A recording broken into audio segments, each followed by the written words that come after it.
Kematian diplomat muda Arya Darupangyunan tidak hanya menyisakan duka, tapi juga tanda tanya besar.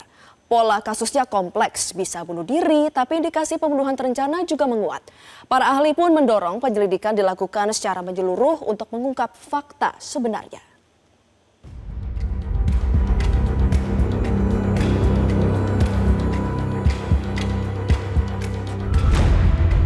Kematian diplomat muda Kementerian Luar Negeri Arya Darupangyunan menyisakan teka-teki.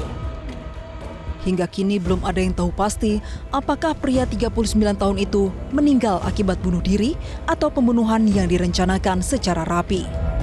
Kriminolog Hanifah Hasna menilai sangat mungkin diplomat muda itu menjadi korban pembunuhan. Namun harus dilihat bagaimana posisi lakban melilit kepala korban. Menurut saya sangat memungkinkan bahwa ini adalah kasus pembunuhan.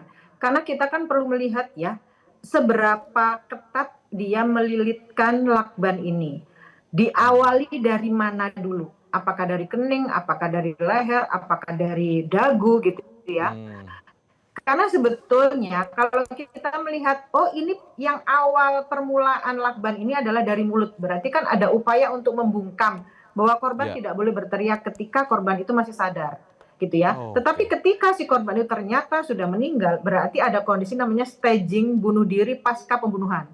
Staging bunuh diri pasca pembunuhan itu adalah kondisi di mana korban sudah terbunuh, tetapi ada orang lain yang pura-pura atau merekayasa pembunuhan ini seolah-olah dia menjadi korban bunuh diri. Berarti kasus ini menjadi kasus yang sangat-sangat kompleks karena sudah dipersiapkan dengan rapi oleh pelaku.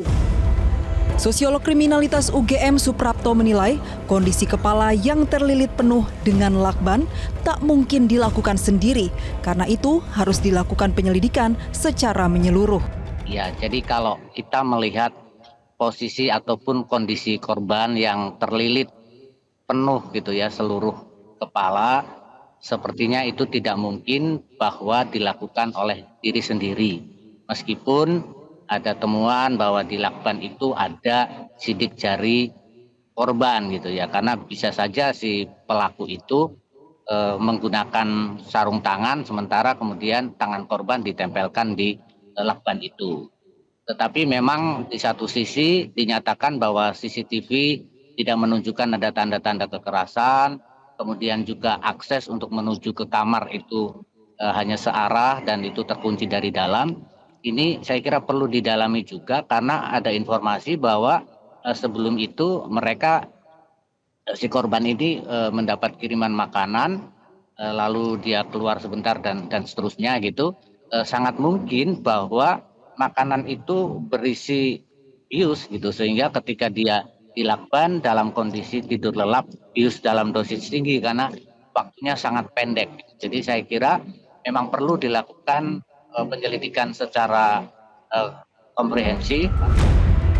Hingga kini penyelidik Polda Metro Jaya dan tim forensik masih mempelajari sejumlah barang bukti, baik hasil rekaman kamera CCTV, hasil otopsi, dan jejak digital korban.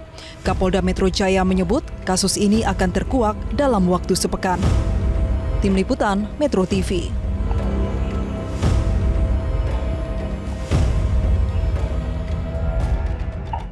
Jelajahi cara baru mendapatkan informasi. Download Metro TV Extend sekarang.